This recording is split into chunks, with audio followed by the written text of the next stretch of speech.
This is Dr. Rob Harder with the Nonprofit Leadership Podcast, Making Your World Better. What does it take to be an effective nonprofit leader today? What are the biggest challenges? What are the biggest obstacles? How should nonprofits fundraise in an economy that is constantly changing? All of these reasons combined led me to start this show. And it's my hope that through this series, people can learn not only what it takes to be an effective nonprofit organization, but to hear from effective leaders who are successfully making a positive impact in their communities. We hope you enjoy the show, as together we hear how they are making their world better. Well, telling your story as a nonprofit leader is absolutely critical. This is perhaps one of the most important aspects you can do as an executive of a nonprofit. So how best can you tell your story? What are the best mediums through which you can tell your story in order to have the biggest impact? Well, these and many other questions will be the focus of this episode, as I interview the CEO and co-founder of a nonprofit that is dedicated to telling captivating stories. My guest today is John Priddy. He is the CEO and co-founder of the Windrider Institute. John is an entrepreneur and Peabody Award-winning film producer, and along with his brother Ed, is an executive producer of multiple award-winning feature documentaries. Enjoy today's show.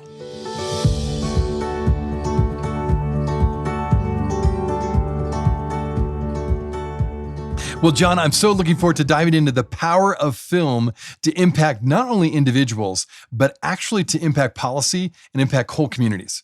But first, for my listeners, I'd love for you to introduce the Windrider Institute to all of us.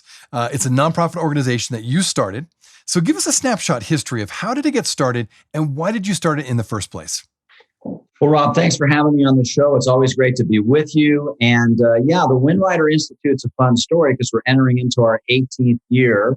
And it really started with the idea that what would happen if we came to the Sundance Film Festival there in Park City, Utah, where you're located, and watched Sundance films and came back and talked amongst ourselves. And as it turned out, my brother Ed and I, and Dr. Craig Detweiler and Will Stoller-Lee, who were at Fuller at the time, I was a Fuller Theological Seminary student getting my graduate degree there.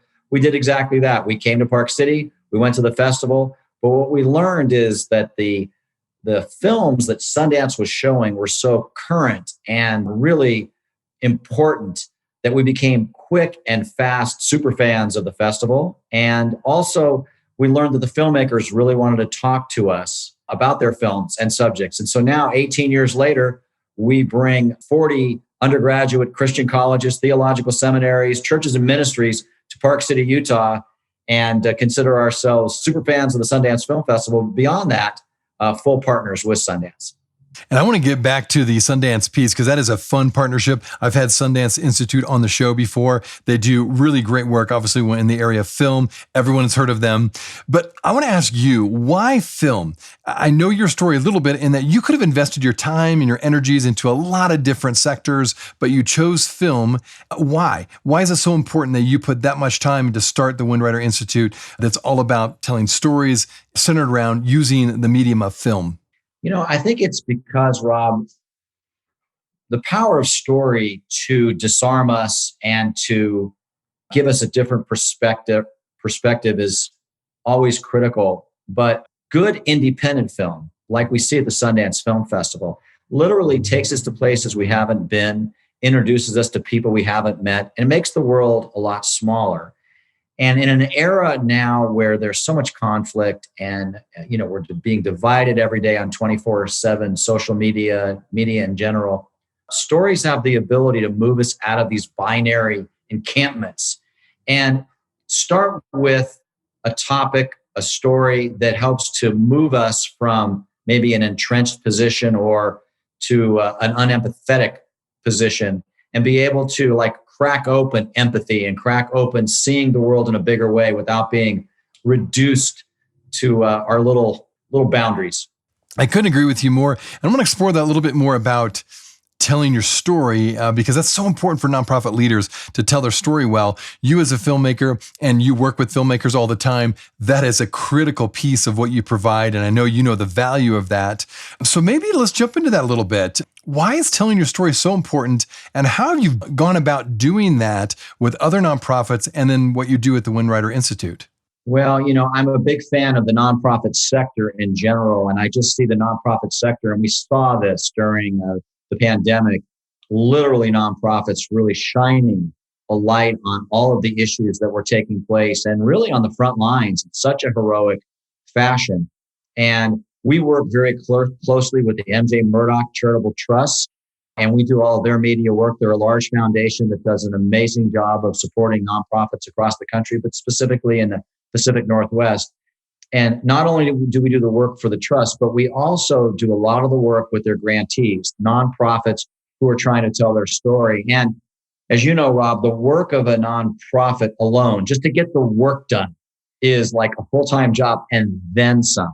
So the idea that you then have to work on raising the money and building the infrastructure and doing all the other things is really difficult. And we think that somebody coming from the outside to help focus a bit on the story of the nonprofit downstream, like what's happening in the impact with the people that a nonprofit serves, is such a great way to bring about the story of the work of a nonprofit, as opposed to starting with the executive director of a nonprofit and hearing from them only.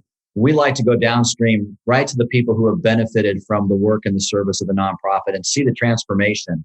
So to be able to tell the story of at the transformational level is really a wonderful thing, because the work the nonprofits do oftentimes is unseen.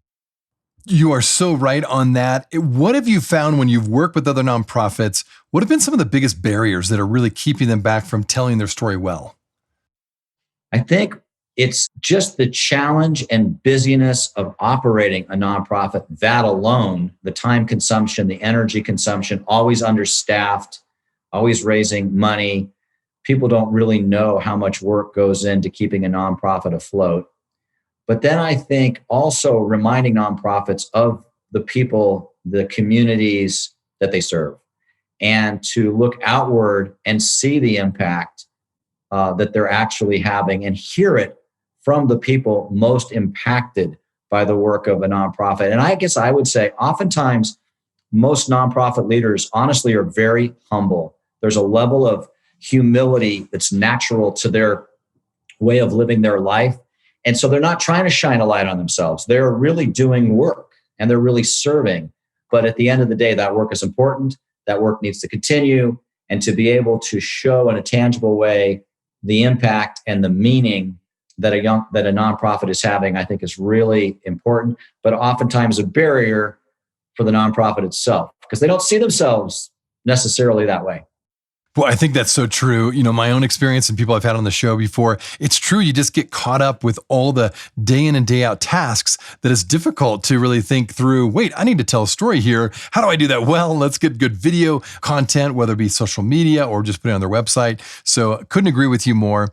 All right. So back to film a bit. You mentioned before Sundance, you have a good partnership, or actually a really special partnership with them. And I know personally, I love that because, you know, you're right. We are based here in Park City and we do a lot of different things with Sundance and, of course, with the Windrider Institute. Tell us more about this partnership. How did it start developing and how has it expanded the reach of Windrider specifically during the festival? Well, one of the things that Sundance does, I think, better than any festival is they really attract cutting edge filmmakers. These are independent filmmakers and across all genres of film, whether it be feature film, documentary, short content, experimental content.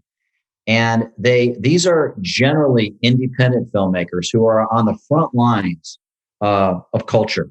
And so we see the filmmakers themselves of sort of being out there in the various ways the world is operating, but in a way that's on the front lines of communicating. And so Sundance has a knack of curating their festival around those kinds of filmmakers, many of whom are making their first film. And so these are not studio films from Hollywood.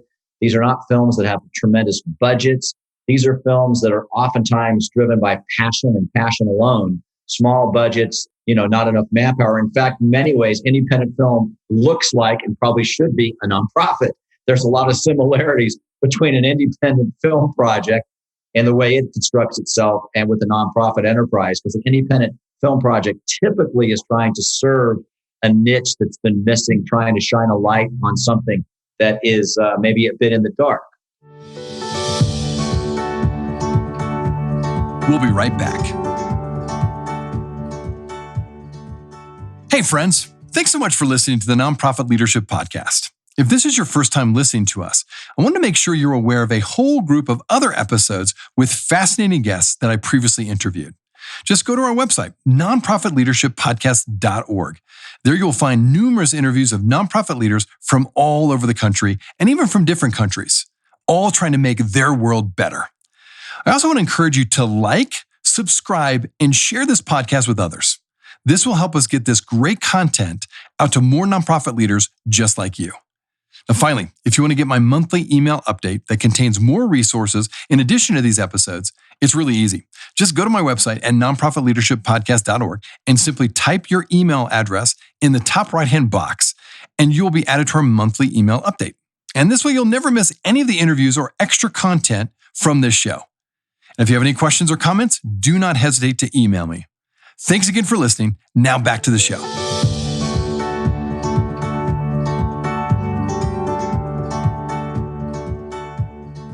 Oh, that's so true. And it's interesting that I think a lot of people, speaking of Sundance, not only do they champion independent filmmaking, which feels very much like a nonprofit, Sundance itself is a nonprofit. Now that comes to a surprise for a lot of people, but technically the Institute is a nonprofit. So they function in that way. And the film festival is one of their big fundraisers, of course. But again, it's all about promoting really good film and people that are on the cutting edge. And you bring up a good point, in the sense that a lot of these filmmakers are on the front edge of culture. And one of the things I mentioned earlier was I do think I've seen the power of film to change people's minds on a policy or on an issue that really has perhaps divided them in the past. Why do you think film is so powerful in that way? And have you seen an example where you could share, we saw this film come across, we had the filmmakers come to speak to our students, and then all of a sudden the next thing I know, I saw some policies start changing in the various states or cities where these films were being made or the content of the film impacted their community. Do you have any examples of where you've seen that actually happen in real time? Well, the first thing that occurred to me as you were describing Sundance as a nonprofit, they are like many nonprofits in the sense that they are known for the Sundance Film Festival because that's what's out there. But the work that they do behind the scenes that people don't often see in their labs, working with the next generation of filmmakers and artists across the board, whether it be music or all the different things that they do. So there's this behemoth effort in the Sundance Labs that actually is hidden to the general public at large. The insiders in the industry know about it. And I feel like that's just important to bring out because I feel like that's where the heavy lifting happens that actually turn into, these stories that do make an impact on us. And when you think about policy is a slow process. And we have local policy at the city level, the county level, the state level, federal level. And so policy is very, very important. And policy is also unglamorous in a lot of ways. And so it feels, again, true policymakers feel like they're doing the heavy work like nonprofits do. That's the heavy lifting, carrying the water up the hill. And it's so important. And so I think when a film, a documentary, feature film, independent film, and I'll give an example this last year, the film that won the Sundance Film Festival in the narrative category was a film called CODA, CODA, standing for Children of Deaf Adults. And it was an amazingly beautiful film about a young woman who could hear from a family of all deaf people. And they were fishermen, a fisherman family in New England, and she was their their eyes and ears and voice. She could speak for them. Well, her gift and talent was she could sing. And so I thought, what a great way to show a family dynamic, one subject matter, another way to talk about disability, and another way to talk about ability. And of course, the film won Sundance and then went on and was purchased by Apple for the highest amount of money ever paid for an independent film. And I thought, isn't it interesting, a film that would focus on a deaf family that is fishermen in Gloucester, Massachusetts, or whatever it was, right? With a daughter who wanted to sing that would get accepted into, I think it was the Berklee School of Music, just a really beautiful family story. But why that relates to policy is that, it makes you step back and think about the various policies around the hearing impaired and what might need to be done generally for that. And it reminds me also of 2020, I think was the year we saw the film Crip Camp the Obamas were executive producers of this Netflix movie Crip Camp. And it was the story, they've got this great footage, this documentary, a great footage of this group of young kids who would go to this camp every year with people with disabilities. Now, this is 40, 50 years ago. And back when, disabilities were kind of hidden and not shown in the public, but this is the only time those kids could feel normal because they were around other people and the disabilities were across the board, from cerebral palsy to, to everything. Well, many of those kids, in particular, one of those kids grew up to be a person who spoke up for the ADA, the American Disabilities Act. And so it was really a young kid who was shaped by that environment. Now, because that story got told, I was reminded of what happened when I was in college in 1978 when ADA, American Disabilities Act, passed, right? And everything changed on campus from access and all those kinds of things. Things started moving in the right direction. But to be reminded at Sundance 220 that there was an actual policy behind all of this would be a good example of films can have an influence on current and future policy, and a retrospective on how we got from there to here, which I think sometimes the history of policy can be more informative. But if you just did a white paper on policy, you'd fall asleep, right? So you need to have really great narrative arc to bring people into that. It goes back telling a compelling story. Again, even for policymakers, they could probably work on that a little bit more. So, but great examples, both of those. I was familiar with both of those films. You're absolutely right. Powerful films. Obviously, people resonated with them right away. Personally, I can tell my listeners, one of the most powerful experiences still to this day was when Windrider, your group, and Sundance came together. They helped do this film screening for the film Burden, which I encourage people to check out. It now finally got picked up. It took a while. It was in the Sundance Film Festival, and it won all kinds of awards, but it wouldn't get picked up because the topic was really, really hot. And it was, I think, very controversial. It talked about white supremacy. It talked about racism in the South. One of the main characters and the main heroes really was an African-American pastor. So I remember walking away when we did that film screening, and you, I should say, you did that film screening, and you had the Q&A afterwards. This is before the George Floyd protests, that emerged last year. That was such a great conversation. And for my listeners, again, what was so powerful about that was the African-American pastor who was the hero in the story. This is based on a true story. He was actually there. He was there in the audience, and then he came up for the Q&A. He was on the panel, and you got to be the Q&A moderator for that panel. Why do you think it was that film created that safe space to talk about a very divisive issue? Because I know we all walked away. I talked with so many people from the community. It was a packed house. And people just felt like it was a kind of this electric experience where we were able to talk about a very difficult topic in a way that we all kind of came together and discussed this issue in a very safe way. So how did you do that? How did that film kind of set us up for that kind of conversation? Because I think that's part of the power of not only telling a really good story, but creating opportunities for then our community to come together, get away from our warring factions, so to speak, as you mentioned, the binary between two different options, coming together as a community to talk about a really important issue that impacts us all.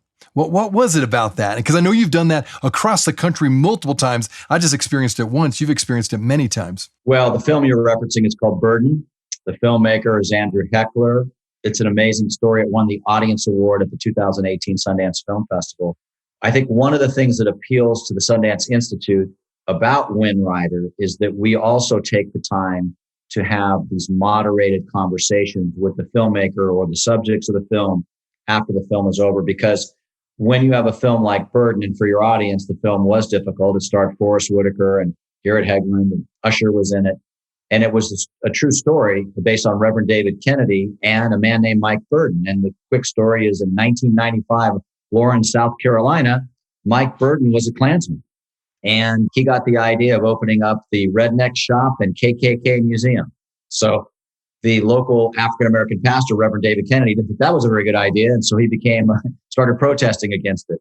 Long story short, Mike Burden actually tried to kill Reverend David Kennedy. And anyways, Mike Burden fell in love. And when his love found out that he was a Klansman, she said, you got to make a choice, me or the Klan.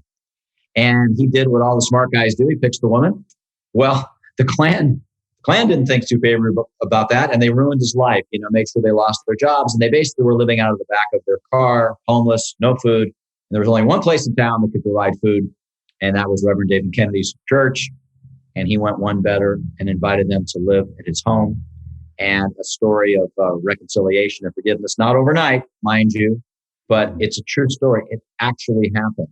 And for us to have, so beautifully played by Forrest Whitaker, who played the Reverend David Kennedy, to have the real David Kennedy with the filmmaker Andrew Heckler in Park City with you guys and that sold out theater that night, and to hear the story of healing, forgiveness, reconciliation, seeing the other person, and taking the time. I think the Q&A must have been, the film's 2 hours. The Q&A must have been 45 minutes or maybe longer. I don't know.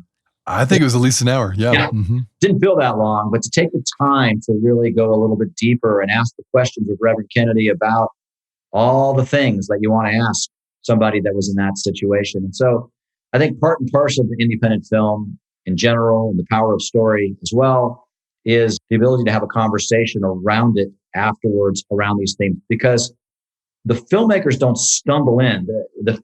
Andrew Heckler from Burden took him 20 years to make that. So wow, I forgot it was 20 years. Yeah, 20 years. Wow. And so when people would watch it and say, is this movie about something today? Is it about the political environment today? It's like, no, this is 20 years. This story took place 20 years ago. So it's just, I don't want to say it's timeless, because we hope it's not timeless. We hope that, that we have another time in our life. But this is long before George Floyd and all the stuff that we've had go on in the last year and a half, and still ongoing with the racial tension, that really sort of gave us all that got a chance to see the film and talk about it to the people involved, a chance to, I don't know, have a release of some sort of stress, just to be able to say there's hope. There's hope. It's not easy. A lot of hard work needs to be done, but gosh, it's hopeful. It's hopeful. And that makes that. And that's the one requirement that Windrider has when we go to a film festival is we don't mind grinding through the darkness. You could have us slop around in the mud. We're okay. But you got to give us a way out. You got to give us a way out. Otherwise, if you just leave us in the mud, it's not for us. We need to point to the future in a positive way, and at least be on board with a way forward, even if the way forward's not easy. And I think Burden's way forward is not easy, but hopeful. Well said. No, I couldn't agree with you more. And again, my listeners, check out that movie, Burden. It's fantastic and well acted, as you mentioned. Okay, now transition a bit back to the other things that Windrider does. Not only do you provide these wonderful film opportunities, these moderated discussions about films like we just mentioned, but one of the core missions of Windrider, and again, just a reminder, you are a 501c3 operating nonprofit.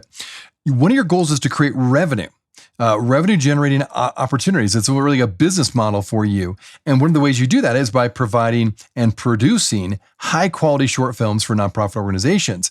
And so I have a feeling some of my listeners may be saying, hey, I want to contact John because we need some high, well-produced films to help tell our story better. So maybe talk about that. You already mentioned you do it for MJ Murdoch Charitable Trust.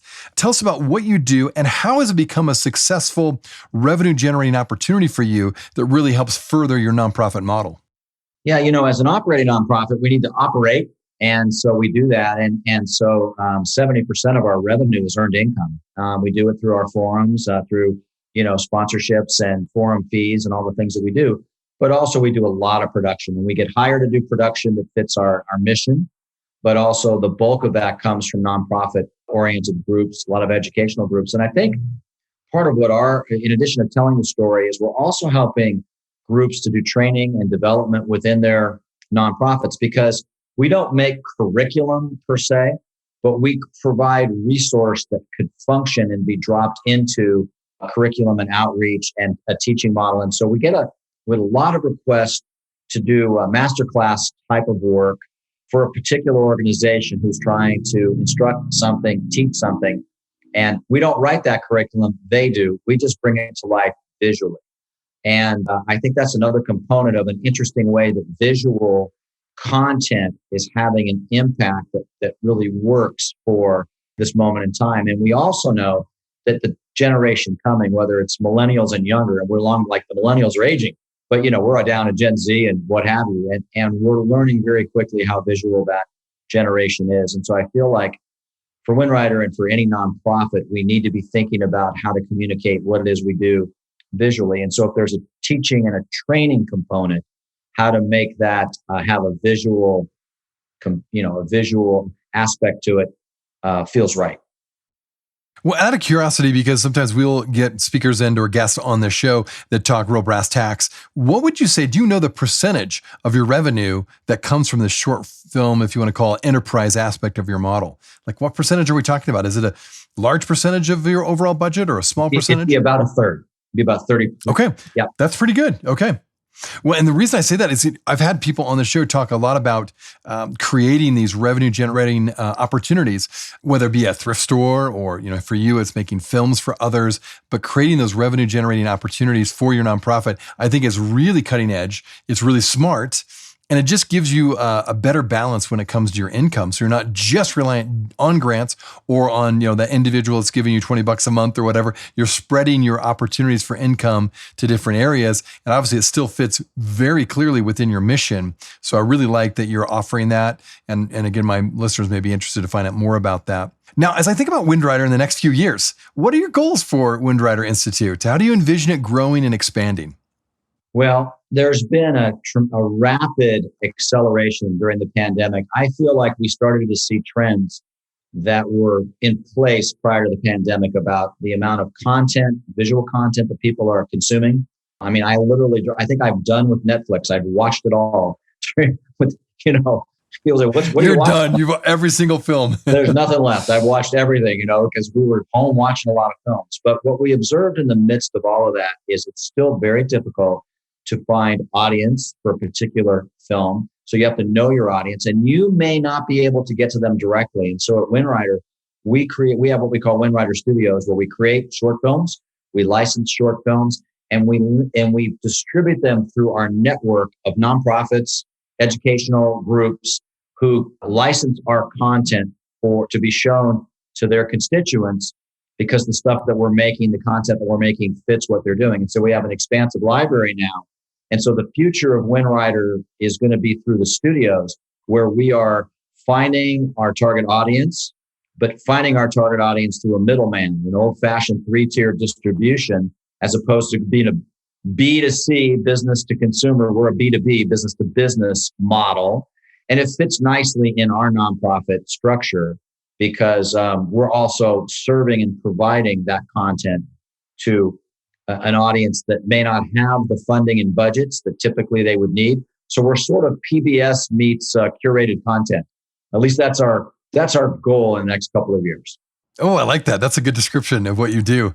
Well, if there's people listening and they maybe are budding filmmakers and they want to get involved more or find out more about what you offer, maybe even come to Sundance this next January in 2022, how would they find out more information, and what kind of opportunities are out there for them? Just go to our website, windriderforum, FORUM.org, and then you'll see the email on there. You can email our staff and they'll get back to you. I think I think networking is really important. And I think for the nonprofit sector, which I feel like when we talk about policy, Rob, I think I would be remiss to not bring up that it's important, very important, that we be advocating for good policy around nonprofits. Because, administrations come and administrations go. And at different times, people want to start tweaking how people would make contributions to nonprofits and things along those lines. And I think very important that we all gather together and make sure we're all lined up to ensure that the nonprofit sector is fundable. Because if you remove the nonprofit sector from the work right now, I don't think the public at large would recognize what would be lost. It's so much of the work of the nonprofit sector is hidden. So I think that's good policy just to be locking arm and arm on. But I also think for a nonprofit, tell your story. Tell your story. Get downstream of your story. Find that young college film student that's in your community that needs to make a little bit of money but doesn't need to get rich on it right now today, and bring them in and have them tell your story. For us, the opportunity is, first of all, you can come to our event, the Windrider Forum at Sundance. The information will be on the website soon, as we'll be live again in Park City. We'll be with you. And there's just, I would encourage, especially all young filmmakers, to continue to network, because it's 1 degree of separation in our small world. Oh, I love that emphasis. And that maybe leaves my last question. again, very practically speaking, for my listeners that are hearing you say, yes, tell your story better, invest in that, what would be your just initial gut response to say, how much time should an executive director or CEO of a nonprofit invest in storytelling, coming up with a story, and then, actually going through either a film about telling your story or working with somebody who can put together a film? Because an ED and a CEO of a nonprofit has a lot of different things on their plate, but how much of a percentage do you think or you recommend that they really invest in storytelling? Well, I think of storytelling, if done the way I've seen it work well, fits in the development budget. And so when you think of the work of a CEO and the percentage of time they're spending on development, which is nights and weekends and trips and all the stuff that CEOs do, and for bigger organizations, development directors, but a lot of energy already exists in the development space. And I would even fault Windrider a few years ago. I would say we're a cutting edge media company and we're out raising money through patrons with stick figures on a chalkboard, right? And we're in the business. And so I think the first step for me is to think of telling your story as a function of your developmental budget. So how much time you spend in the developmental space can be enhanced by your story being told. And so when it fits in there, it feels like it's not ancillary. It doesn't feel like it sits outside of the day-to-day busyness of a CEO or ED or director of development. And then I think, think about the transformational impact that you would want to be able to communicate to your constituents, to the people who fund you, to your own staff. It's hard to believe even in nonprofits how siloed we can get within our own groups, even if we have small staff. So sometimes we have to tell our own stories to one another.